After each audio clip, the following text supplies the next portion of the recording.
Director and Chief Consultant of TiziriTech in South Africa, providing consultancy in advanced manufacturing technologies. And last but not least, Dr. Johannes Schmidt, Lead Product Manager at Bionic Production in Germany, an independent full-service provider of 3D printing. A little bit to our outline today. We will be looking at the additive manufacturing landscape in Africa.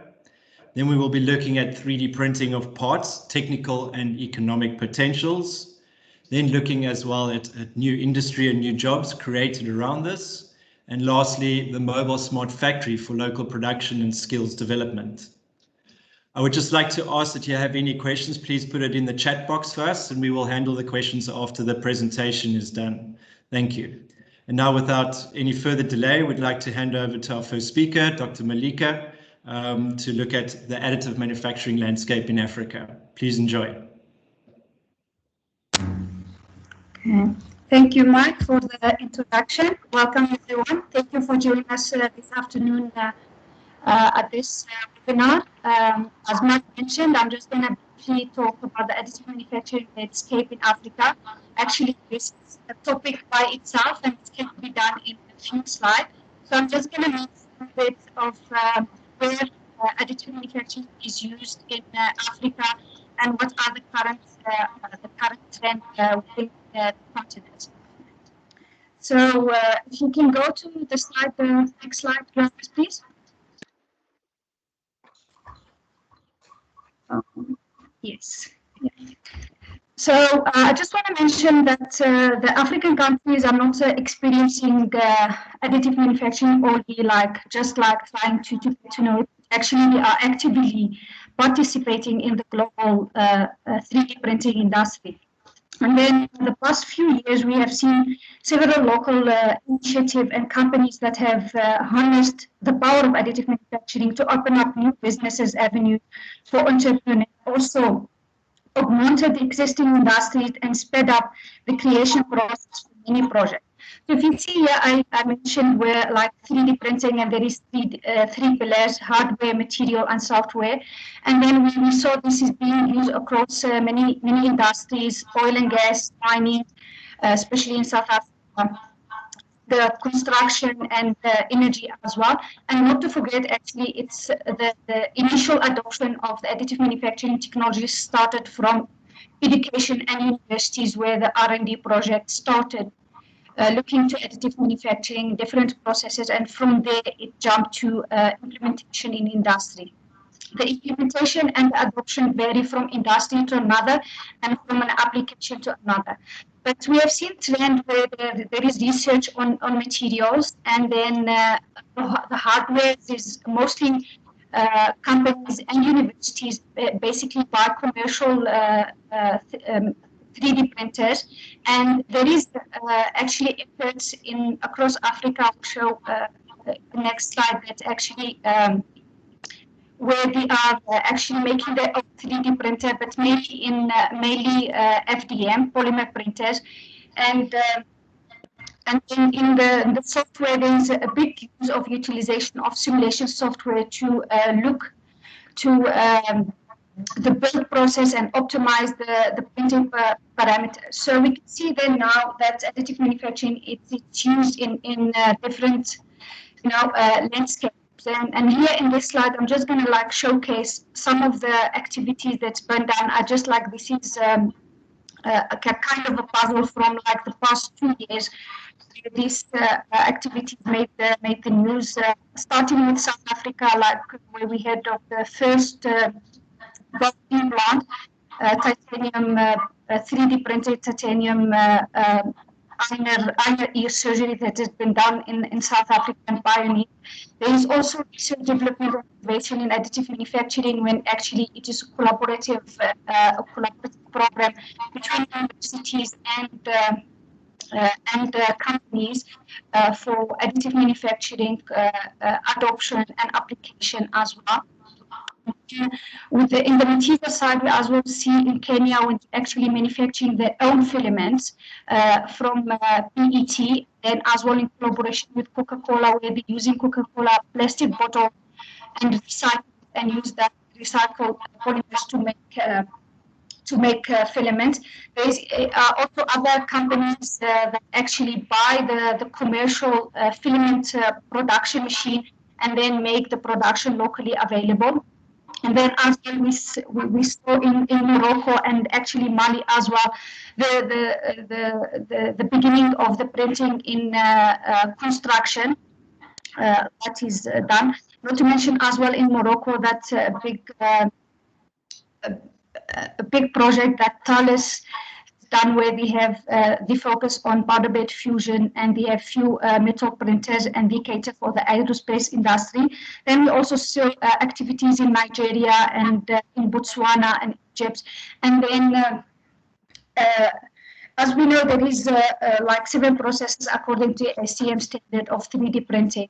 But if we see that in South Africa, they maybe use FBM and powder bed based processes. So there is a lack of adoption of other processes, especially from the metal side, and processes actually that actually fit the African terrain. So in the metallic fabrication, we see that lacking. So what we as well want to show that the application of 3D printing, it's not only in niche area. We need to look at it from what is suited for the African continent, what is suited for our sectors and infrastructure. And that's why we're bringing this webinar to introduce production of metallic spare parts using the mobile smart factory concepts, and what entails and how it can help the continent with regard to the adoption of additive manufacturing technologies and the skills development. So from here, not further ado, I would like to hand the floor to Johannes. He will give you into details on the 3D of part from a technical and economic potential from a different processes point of view. Thank you.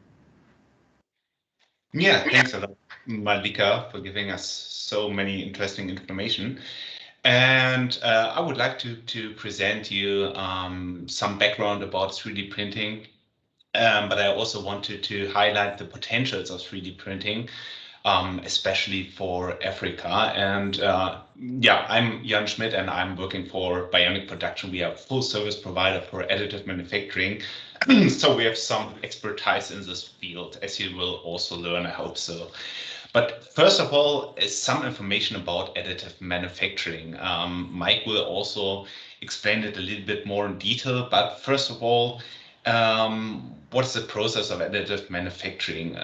Some people say it's a very disruptive and promising manufacturing technology, but because it has some specific potentials or advantages compared to traditional manufacturing. And at the start of the process, we always start with a digital model. So that can be here, for example, with a hand scanner, we can digitize a part and we can store this part in a virtual storage. Then we have to select the material, for example, polymer, but also metal.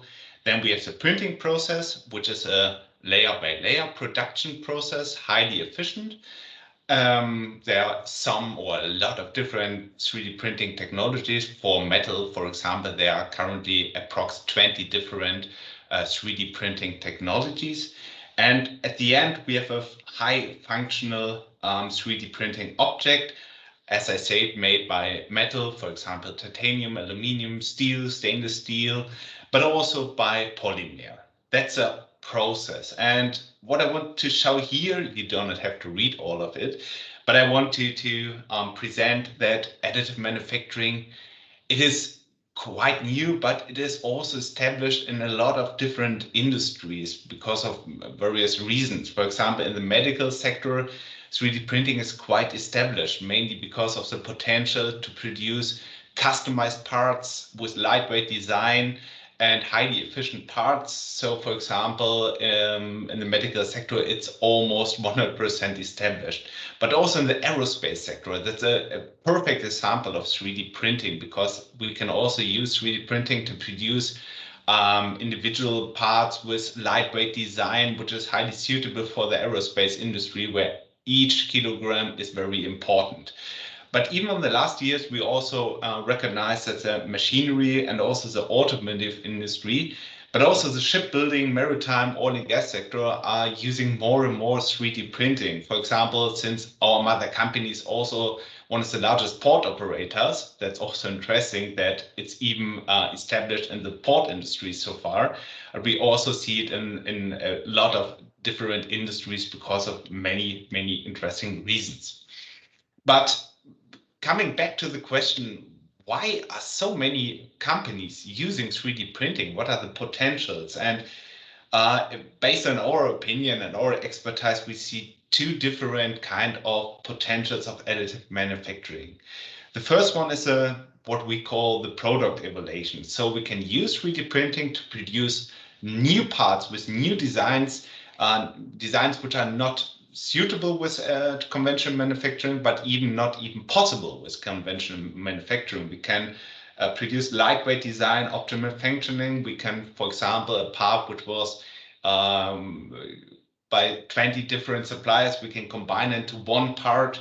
We can focus on better quality. And here I also give you some example from one of our projects, which is my heart is at this project because it's very interesting. We produced for Bugatti the world's largest titanium part with bionic design, where of course for Bugatti the focus was on weight reduction, because you know Bugatti is a fast vehicle and every kilogram is also important. And based on the new bionic design, we could achieve a much more better product with also 41% weight reduction. So that's a good example on how additive manufacturing can enable new and better products, so product improvement. But on the other hand, 3D printing is also perfectly suited for what we call supply chain evolution or process improvement, because it is very well suited to reduce delivery times and logistics costs. Why is it so? Because, for example, you can use a 3D printer directly at the point of use and produce parts as fast as possible in a few hours, and you do not have to wait for the part to be shipped by a supplier, for example. You can also mitigate supply chain bottlenecks, and you can also prevent downtime, because you can directly produce a part on site, for example, on an oil and gas rig, which is also very interesting why the oil and gas industry is using more and more 3D printing. But the other aspect on supply chain evolution is also because of the concept of the virtual storage. As I told you, you can digitize a part and print a part directly on demand. And that's a very good example on how 3D printing can also lead to reduced warehouse costs, and also, which is here interesting, to ensure the long-time availability of parts. And of course, I also bring you here an example from one of our projects with the largest railway operator in the world, the Deutsche Bahn, the German Bahn. Here, the challenge of this part, the so-called terminal box, as you can see here, was first of all that the supplier was not available anymore. So the locomotives also in Germany are quite old, sometimes 30, 40 years old. And even if they found a new supplier, they had the problem of minimum purchase orders, but they just require 5 or 6 terminal boxes a year. So we decided to use a new project. We digitize the part, put the part in our virtual storage, and print this part on demand only when it's really required. And based on this project, we can also reduce the storage cost of our customer by 90%. And what's here also important to note is if we combine this, we produce better products with additive manufacturing. And we can also focus on supply chain evolution. So this better projects we put in the virtual storage, we can even here create completely new business models, which is quite interesting. And that's, in our opinion, the most suited technology or way for additive manufacturing. And here, with a little focus on also, it seems to be quite complex, but what I want to show here is, being honest, additive manufacturing, we think it's a great technology, but not suited for example, for mass production, because it is a very good technology for smaller batch sizes, for prototypes, for spare parts, but as I also taught, for small batch sizes, small series, as we also do here at Bionic Production. But for mass production, of course, conventional manufacturing has also a cost benefit. So that should be the focus. If you consider to use additive manufacturing, focus on small series, but even here 1,000 pieces a year are not a problem with additive manufacturing. Focus on products which are very intensive for lead time reduction. But even here, if you have small or a larger series, for example, in the aerospace industry, you can even achieve a cost benefit if you design new parts, for example, and focus on lead time reduction. But as I said, it is most suited for smaller series. But why is it suited especially for Africa? Because there are a lot of reasons. Because some, in our opinion, 3D printing is quite suited for a lot of African countries. For example, in Kenya, South Africa, Tanzania, because first of all, you can use additive manufacturing to leapfrog technologies. That means you can switch, or you can really leapfrog, or you can go to another technology. You do not have to invest in conventional manufacturing so much. You can directly go to the most innovative and most effective technology. It's the same than electric mobility. Why do you have to invest in combustion engine if you can directly go to electric vehicles? And that's also here our message. Do not focus on the conventional manufacturing technology. You can directly go to additive manufacturing and build up a benefit for your country or your company. You can also develop technical know-how, and at the end, of course, the target is always to generate additional revenues, or even to build up new business models for your company, or even for completely new countries. And that's the message here. So in our opinion, mainly because of the leapfrogging technology or innovation potential, 3D printing is quite established, quite potential for Africa. And based on this, I will hand over to my colleague Mike, who will also present a little bit more how additive manufacturing can create new jobs. Thank you, Hannes.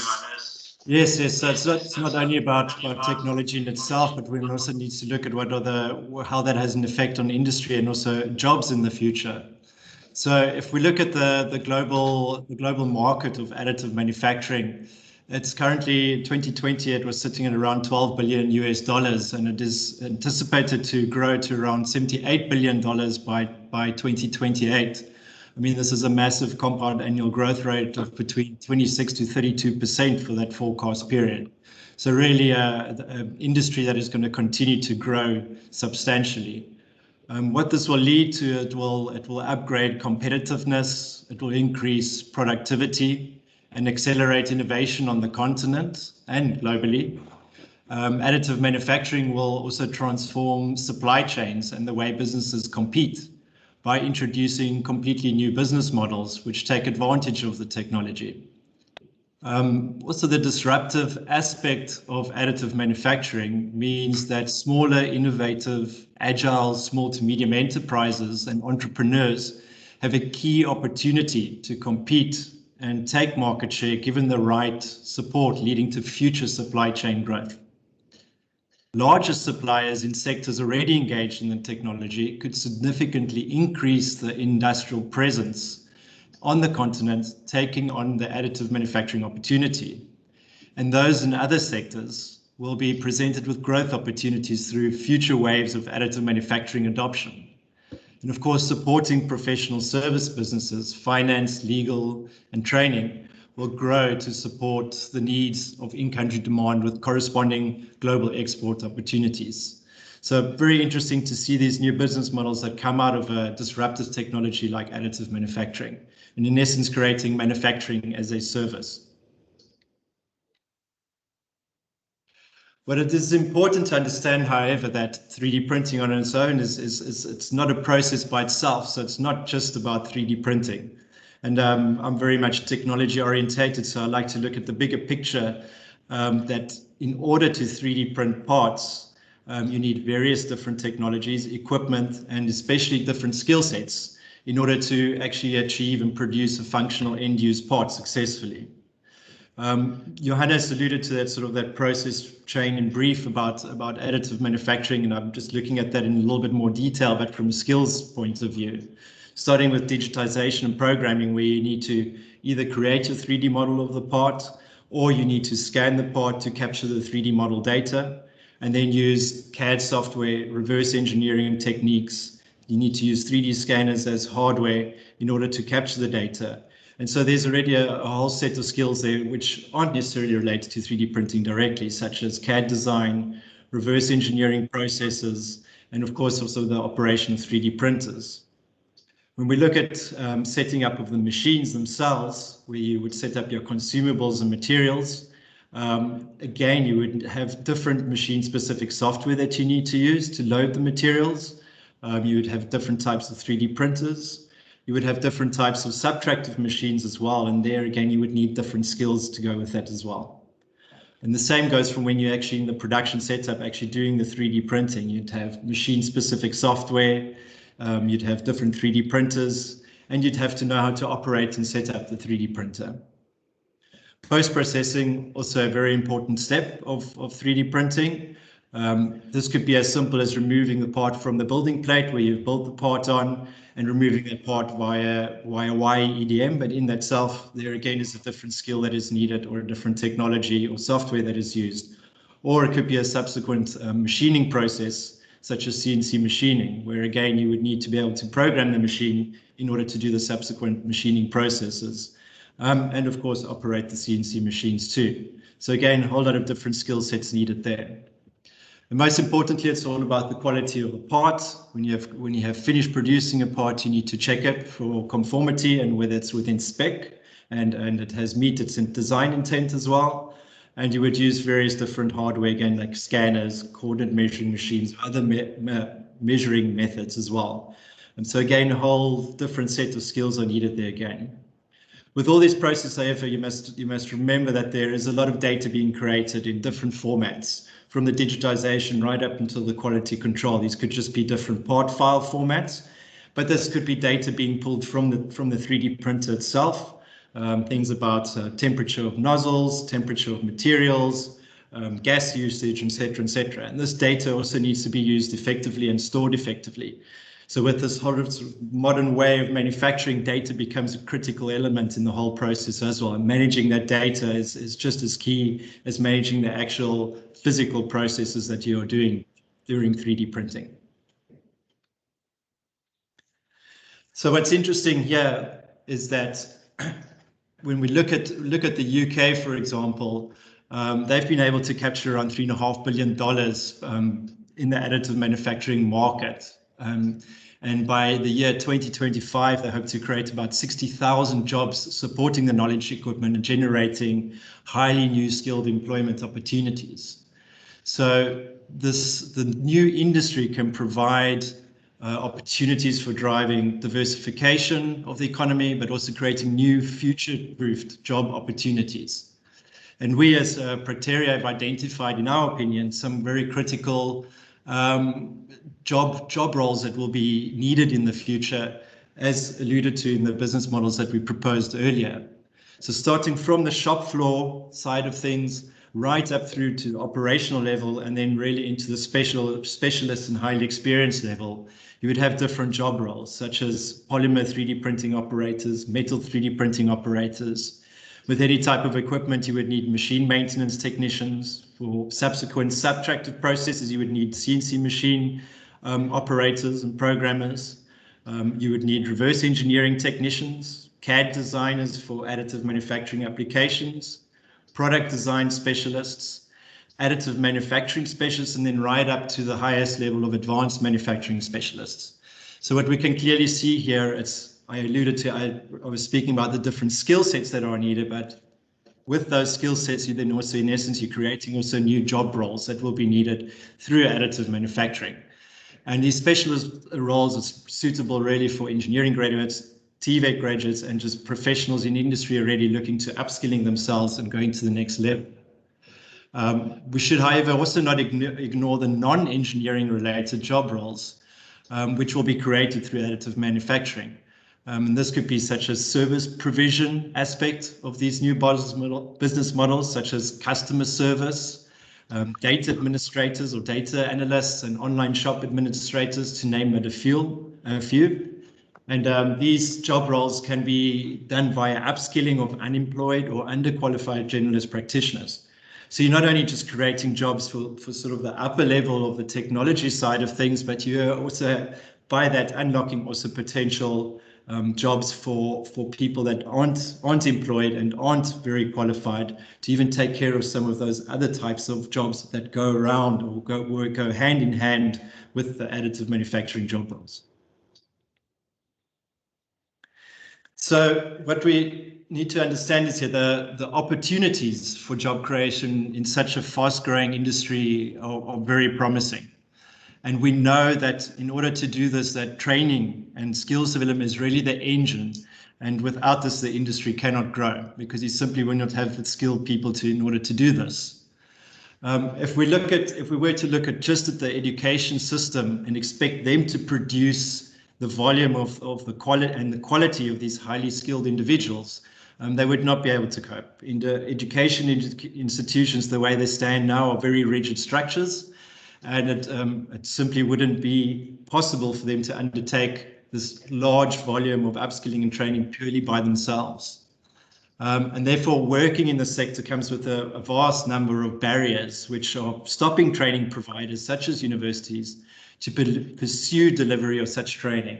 Some of these are that there's a limited pool of experts, people really with the know-how that can contribute to the training content that is needed, the ability to offer up-to-date hardware and software. We know how quickly this technology is growing, and technology in general, almost on a quarterly basis. There are improvements, there are updates, and etc. And institutions such as universities and colleges cannot upgrade all the equipment on a quarterly basis or even on a yearly basis. So they're again showing that they themselves will not be able to cope. And on the other side, the reputation of manufacturing in Africa and sometimes even globally and in other regions of the world, often seen, sort of as a very dirty kind of work to do, whereas it's a very highly specialized area to do. So it's really also about changing the reputation of manufacturing and making sure that people understand that this is really a career path to pursue. So in order for us to kind of preempt these challenges in Africa and to build these training capabilities which serve the new parts sector or spare parts sector effectively, there are two vital conditions which we observed and that will help create success. So on the one side, first, the training solution always needs to be short, it needs to be frequent, it needs to be scalable, it needs to be close to technology equipment, and lastly, it needs to be, again, engaging and aspirational. So it's really about these sort of short learning programs and upskilling people on a regular basis, as opposed to doing one formal field of study and sticking to that. You will continuously need to update what you are learning and do that on a short-term basis and probably through the rest of your life as the technology changes. And secondly, what's important in order to achieve all this is to have a much closer participation of the industry in this training provision and a much closer collaboration between the education institutions, the learning technology providers, as well as the industry. So it's not just up to education institutions or training colleges, but it's really about getting the buy-in from industry, the support from industry, and working together with the educational institutions and the training providers. Thank you. Yeah, thanks, Mike. It's interesting insights. And at the end of the presentation, I want you to present, I would say, a new technology. It's a new 3D printing technology, which is, in our opinion, highly suitable for a lot of industries, but also a lot of industries in Africa also, because you learned there's a lot of potential of additive manufacturing. You learned you need a good skill development. You can also create new jobs.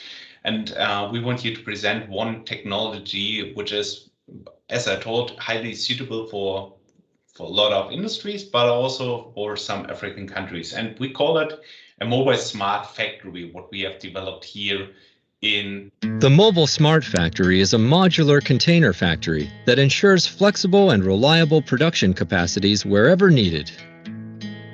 The system consists of 2 containers, one operating and one production unit, and is equipped with cutting-edge 3D printing devices. It enables a cost-efficient and fast supply of metal and plastic parts by covering the entire additive manufacturing process, including pre- and post-processing.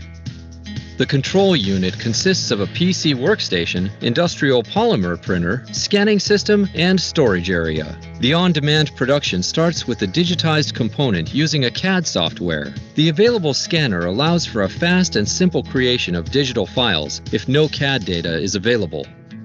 All parts identified in a part screening process during the customizing process of the mobile smart factory are stored virtually in a component database. This avoids excess inventory and guarantees an efficient production. Once the data preparation phase is completed, the data is transmitted to the 3D printing unit. Next, the production materials needed for the 3D printing process are selected from the storage area in the control unit. This includes wire reels, building platforms, and various tools. The 3D printing system is the heart of the production unit and customized based on your individual needs. For the printing of metal parts, we use a multi-optional 6-axis machining center that combines wire arc additive manufacturing with milling and drilling in one clamping position. After starting the printing job manually, no more supervision is needed. The machine measures the building panel and starts the 3D printing of your component through a layer-by-layer application on the building platform. The built-up part is then finally machined by CNC milling. If needed and compatible, pressing tools are installed to smooth out the surface roughness of the component. A final tactile measurement ensures the provision of functional end-use parts. In case of a spare part repair, the machine scans the component before printing. At the end of the production process, the final part is measured again to ensure the correct dimensions. The operator can now safely remove the component from the machine. After the visual check, the part is ready for usage.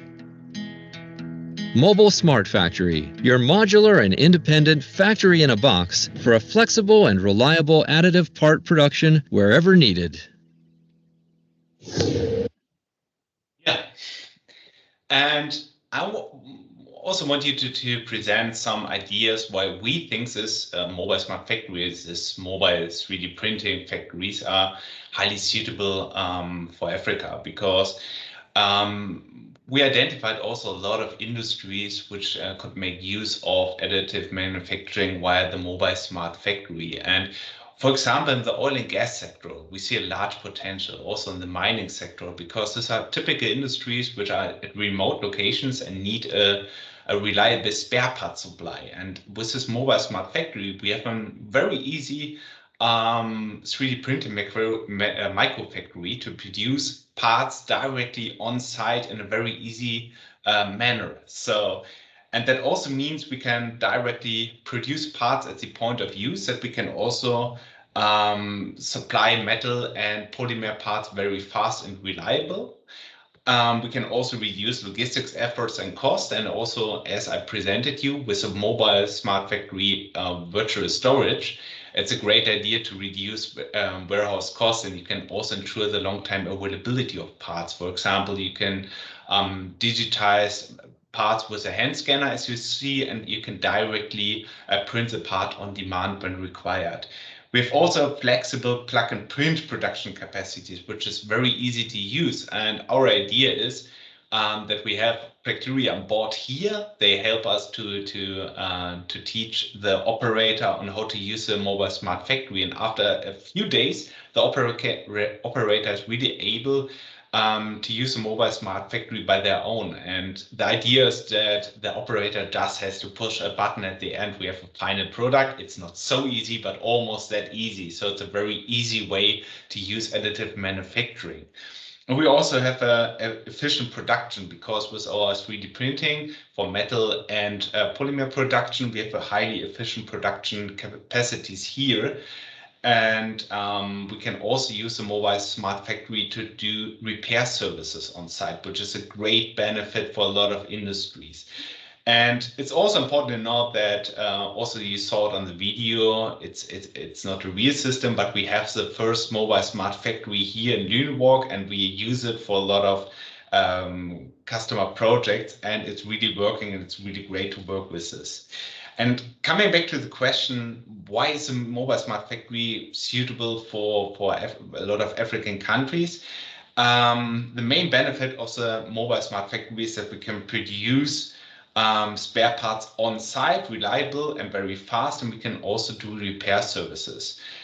So in our opinion, the mobile smart factory is a great example for all industries that operate in remote locations that require flexibility requirements, and also where they are faced with high cost of downtime cost, for example, in the oil and gas industry. If there's a downtime because a spare part is missing, the costs are incredibly high. It's $1 million per day if there's a spare part missing on an oil rig, for example.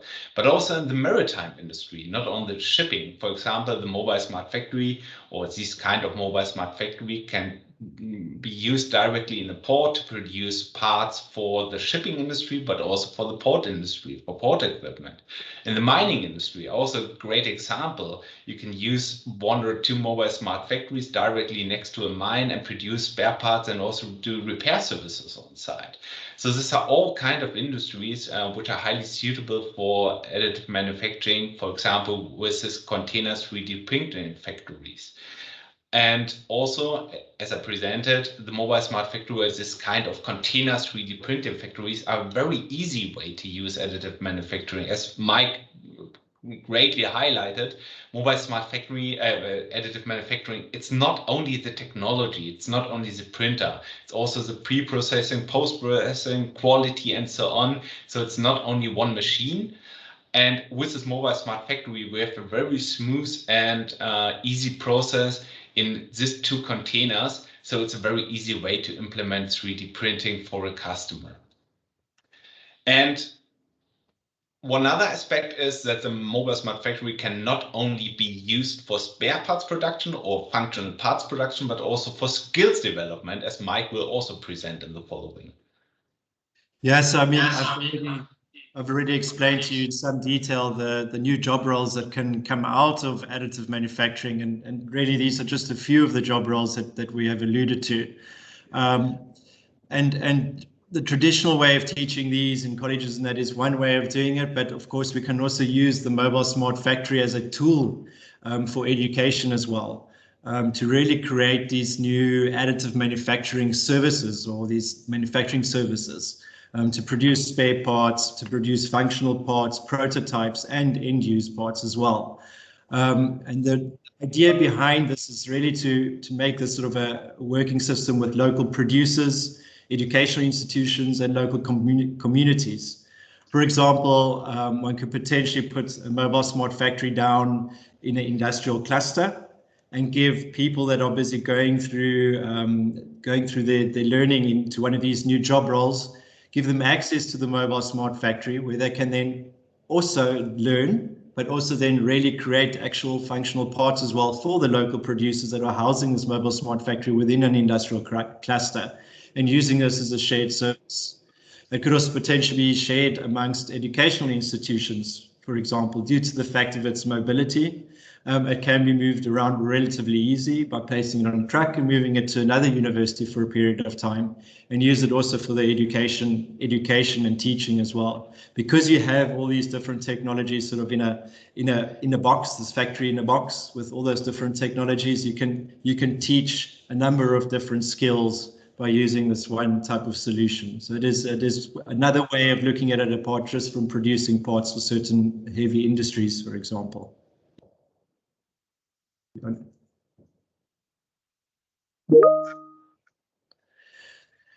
Thank you. So why is additive manufacturing particularly suitable for Africa regarding skills?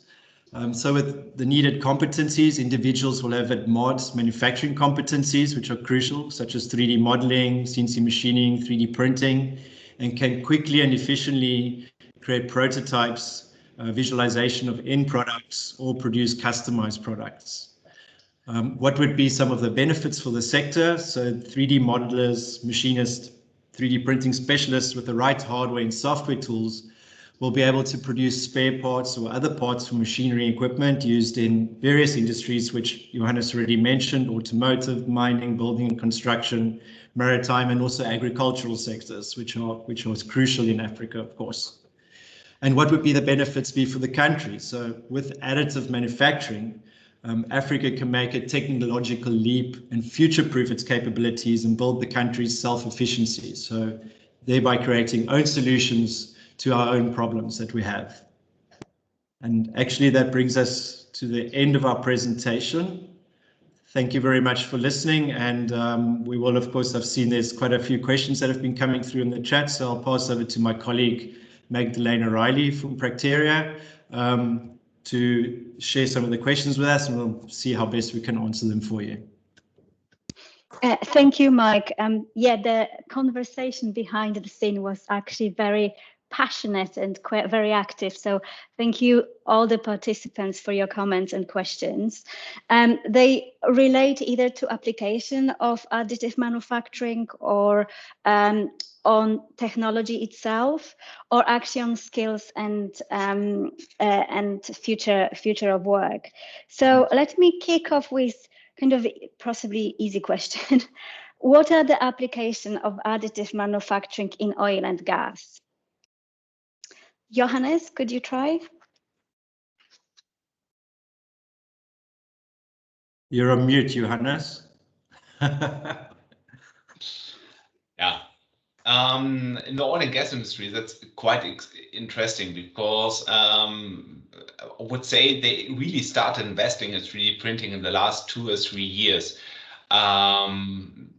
It's quite interesting to see that a lot of big companies also invest more and more in additive manufacturing. Let be from Shell, from BP, from Equinor, and it's quite interesting to know. And currently the focus on the oil and gas industry, based on our experience, is on spare parts, because they also see the potential of additive manufacturing for spare parts delivery. The focus is not so much on producing, as you saw, highly functional, optimized bionic parts, for example, because here, for example, this lightweight design is not so important. But the focus on spare parts production is a great example. For example, on pipes, on flanges, on impellers, on valves, for example. These are typical examples for additive manufacturing. The challenge is, of course, in the oil and gas industry that the certifications and qualification is quite high, for example, from DNVGL. But with a focus on non-critical parts in oil and gas industry, there are a lot of applications we also saw in recent projects. Lovely. Thank you so much, Johannes.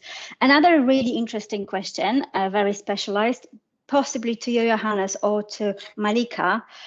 Can you please comment on use of additive manufacturing in titanium for common components with high dimensional stability requirements as used in optical instruments, especially over time?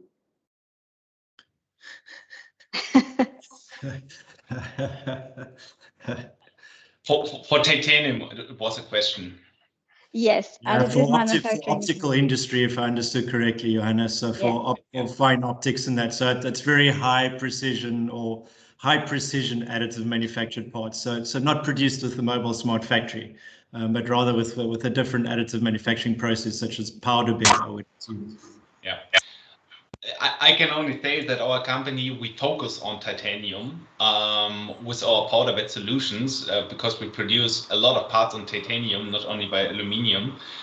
For example, the caliper produced for Bugatti was also made by titanium, for example. But here I have to go be a little bit cautious because this is a typical engineering and task from our engineers. I'm not the deep expert in this field, but if you have specific questions, you can directly send this question to me and I will forward this to our engineering team and they will have profound expertise in this. Yeah, I've taken note of the question, Johannes, so we can actually take it offline and respond directly to Johan. Sure. Brilliant. Another question actually related to technologies, actually probably for you, Mike. How can the 3D scanners be used for CAD modeling by reverse engineering, and what are the challenges that users should be aware of in this process? So the 3D scanner is just one method of capturing the 3D model data of a part. So, I mean, with the 3D scanner, you scan the part. You usually have reference markers on the part that you need. Either it's a damaged part that needs to be repaired, or you do not have the 3D model CAD data. So you would go through the scanning process using a scanner, which then also uses specific software. What you then end up with is a mesh, what they call a point cloud data, which is millions of points in space. But then with that alone, you sometimes cannot work. Sometimes it is sufficient enough to work with that file data, but more often than not, you need to take it into a subsequent process in a type of CAD software where you can reverse engineer this mesh by adding surfaces over those point cloud data, so that you really end up with a usable 3D model format in the end, which you then would use then for subsequent steps throughout the 3D printing process. Did that answer the question? Hopefully. Let me pose another question. What are the adoptions of additive manufacturing by industries who are kind of traditional manufacturing industries currently in Africa? So are there any adoptions? Are there any kind of case studies in traditional manufacturing? Okay, maybe I can take that one. Yeah. Thank you. Yeah, so the adoption is vary from industry to another, and actually as well, which industry can afford this and cannot afford it, and then as well from niche application to, you know, prototyping and so on. So the use of 3D printing across Africa vary from, you know, the application, the need, you know, and then the niche, and then the R&D part of it. We have seen a lot of defense companies that adopted 3D printing in their R&D departments, not talking about the universities as well. They invested a lot of money acquiring highly specialized metal 3D printers to do research work and do actually industry and application work. So the adoption is there. However, it's not at the full scale.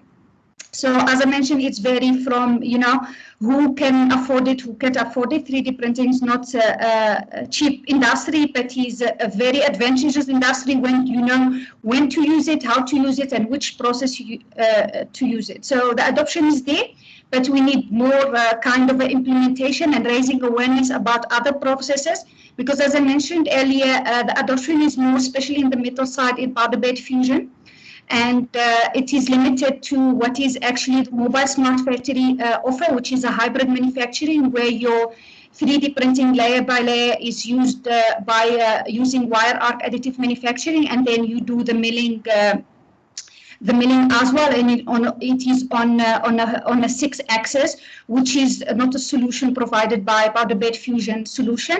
Then as well there we can as well mention with the powder processes, the adoption is like limited to few materials, you know, tool steel, aluminium, titanium, bronze here and there. So however, with the machine that is situated in the mobile smart factory, the hybrid system, actually any material in the form of a commercial wire, you can print with it. So your range of material is expanded, and Bionic has a proven record with that regard. They have printed various spare parts and part using wire as a feedstock. So your range of application expand, and then actually you can do functionally layered material where you can as well do the coating and where the repair solution come into place. That's what actually we encourage the African industries, because African continent, it's a very old infrastructure. We have the mining, we have the energy, we have the oil, gas, but our infrastructure is old. So spare part production and repair is of a cruciality. Maintenance is cruciality. That's why the mobile smart factory is a very good fit and solution to this application. There where we encourage, come and talk to us. Let us tell you what is available and how you can adopt it and implement it to your advantage. Great, thank you so much, Malika. Actually, there is a question which can actually follow up nicely from your comment, and it's about African market. Is African market actually ready for 3D printing, and especially for metal 3D printing, which is actually relatively more expensive? I mean, relatively more expensive comparing to conventional manufacturing. And on the top of it, I want to combine another question. What is the relationship between 3D printing and Industry 4? Mike? Yeah, I can start with the first question and then definitely answer the second question as well. But with whether the continent Africa is ready for 3D printing, absolutely. It's not a new thing. And remember, the additive manufacturing landscape has been for more than a decade and a half, no, actually almost 20 years now, been driven by education institutions such as universities. I can only speak for South Africa and some of the other African countries that I know, because I'm based in South Africa and I work myself for a reputable university. And they started back already in 1999, 1997. I think they purchased the first polymer 3D printer using starch powder and normal inkjet printer using binder liquid to print 3D parts. So the African market is definitely ready for it, and a lot of education institutions, especially in South Africa, do have this equipment, and they work very closely with industry. So as I alluded to in the presentation, it's not just about convincing industry, but it's really about this working together. One side educating people, and then industry working together with the education institutions to make the case for additive manufacturing in industry as well. So industry can work together with the education institution to qualify parts and to decide whether they are worthwhile, whether additive manufacturing is a worthwhile process to pursue for them.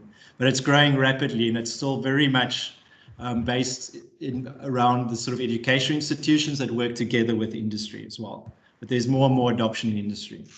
And yes, how do 3D printing and Industry 4 fit together? Well, additive manufacturing is one of the 9 technology pillars of Industry 4. It is one of the key technologies which came out of the definition of Industry 4, or the technologies for Industry 4, which include things like big data, which include simulations, immersive technologies, etc., etc. And due to the disruptive nature of additive manufacturing, it fits in very well with Industry 4.0, where it's all about creating a customer-centric business model where you can also produce parts on demand as opposed to produce parts on stock. And those are all kind of principles that sit very well with Industry 4. So have virtual storage using sort of data servers, etc., and produce parts on demand very quickly and according to customer-specific requirements. Yeah. Just to add to that, Mike, to that question with regard the 4IR and 3D printing, you already mentioned it's one of the pillars of 4IR. Just want to mention that actually the mobile smart factory is a good illustration of 4IR technology, where it's include 3D printing and it's include augmented reality, which is programs, training and the maintenance, quality management, and all sorts of the other implementation, digitization and automation that is included in the mobile smart factory. So actually it is 4IR in a box as well that we can mention. Brilliant. We've got only a few more minutes, and I would like to ask a few questions about skills. Julia asked a few really interesting questions about African universities. Are African universities prepared to provide the skills required by the new job roles? Are there any examples of additive manufacturing integrations into existing engineering curricula in the territory institutions? I think Malika is probably better geared for the rest of Africa, but strangely enough, last week I did 2 guest presentations at Stellenbosch University here in South Africa, and additive manufacturing was added now to their current industrial engineering curriculum for manufacturing systems, which is one of the modules that they do during industrial engineering. And it's within the third year of engineering students that now have additive manufacturing, as well as other industry 4 technologies as part of the curriculum. So I wouldn't say all universities are already there yet, but I think most universities have noticed the need to start including these type of courses or these type of technology areas into their existing curriculum. So it's not necessarily just about changing the whole curriculum, but rather than adding these new technologies to that. And more universities are certainly doing that and offering that as part of the 4-year degree program in manufacturing systems, as I just mentioned now. But I don't think all of them are doing it, and it certainly needs support from training providers and industry in order to do that. Yeah, just not to mention actually changing the curriculum or updating it, it's not an easy process. It's a process that can take years and years. However, universities or actually high school and so on are adopting the use of 3D printing through fab labs, makerspace, and so on, and then including manufacturing projects, starting from the final year project, masters and PhDs, just to keep up to the space of 3D printing until like the curriculum is ready for full integration of these technologies. Interesting, Monica, you mentioned makerspaces. Julia actually mentioned that too in her comments and question, that university makerspaces can be a useful for intersection between industry and universities, so between the research and knowledge and then practical application in the industry. So do we have do any of the organizations participating here have any engagement with makerspaces in Africa? Yes, yeah. So speaking from TiziriTech point of view, and as I told you, based on the landscape of Africa, maybe I didn't mention it in my slide because it was just time limited. Actually, makerspace is one of the spaces that actually, as of initiative, like increasing the engagement of the community from science point of view, industry point of view, hobbyists and enthusiasts to start looking to these art technologies, where actually it's not only 3D printing, even CNCs, including robotics, augmented reality. And we have witnessed few maker spaces across Africa, and they actually the other one driving the adoption at a certain scale. And as well at universities, we're engaging the interaction between students and as well people coming from outside, either universities or from a private sector. Lovely. And the final question for you, Johannes. Universities and technical colleges would definitely benefit from using Mobile Smart Factory for training. Do you have any examples of such application? Is there any training? How much it will cost? How would that be set up? Just very briefly, if you can answer. Sure. That's also one of our ideas, that the Mobile Smart Factory can be used directly at universities, and we have a good contact. I also saw as a question how many Mobile Smart Factories have been so far. We have just produced the first system, and we will sell the system from now on, so from June. So it will be the first one, but we are, for example, currently in contact with a university in Kenya, and they have also the great idea that they use a Mobile Smart Factory for education, but also for research, but also for industry projects to get additional revenues. And that's, in my opinion, a very great idea to exploit the benefits of the Mobile Smart Factory in different ways. The cost really depend what you want to have in the Mobile Smart Factory. Do you want only metal? Do you want metal and polymer? Do you want only polymer solutions?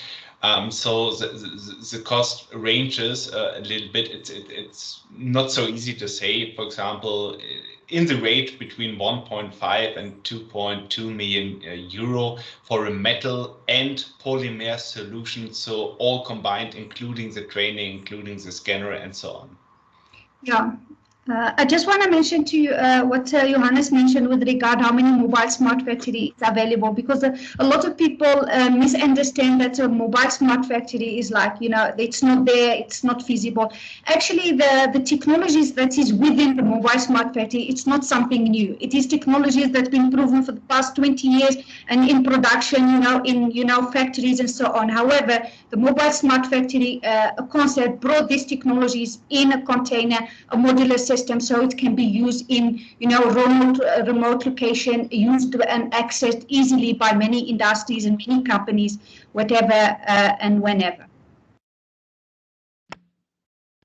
Brilliant. And I think the last thing to mention about mobile smart factories, because it is portable, it can actually be shared by institutions like universities and colleges. So it can be placed in a kind of a university cluster or colleges cluster, or be shared by universities and colleges by being basically moved from one institution to another. So I think that's probably enough. We're almost out of time. Yeah, Mike, over to you. Yeah, no, I think we're definitely, I've seen there's a lot of other questions still in the chat box as well, but we can look through those after the event as well and try and connect directly with the people that asked those questions and answer them within the next days as well. So apologies for not getting to all the questions, but we can still take care of them afterwards. Yes. And we hope to share the link to the presentation in video format. And for those that are interested, we can obviously share the presentation PDF format as well. We'll have all our contact details as well, should you have any more questions. Yes, just to add, actually, the current presentation was only for 1 hour. Actually, that's just a glimpse what the mobile smart factory can offer. Please contact Johannes. He has put his email there to actually have a one-on-one discussion or share the full product presentation. Then actually you will know what material you use, what machine I use, what's the build volume and stuff, and the augmented reality feature, how it's used and for what. So actually a lot of information we couldn't share in 1 hour. So please reach out to Johannes or one of the colleagues, then we will answer to all the question, because some of you only join us through the links, so we might not have your contact details. So Johannes' email will be displayed now on the chat. Please feel free to email him, then we will attend to your questions and concerns later on. Thank you everyone for making time today and to listening to us and my colleagues, and looking forward to engage for further discussion and interaction. Back to you, Johannes. Thank you.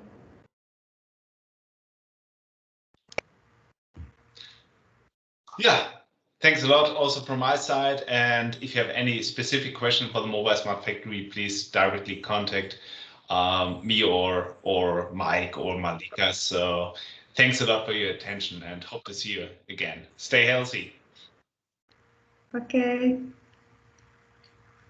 All the best. Thank you, guys. Thank you, team. Thank you very much, everybody. We'll be in touch soon. We'll put our contact details up on the LinkedIn page of Mobile Smart Factory. That way, whether it's education or otherwise, or related to the technology, you can contact either one of us that spoke today. So we'll put our contact details up there as well.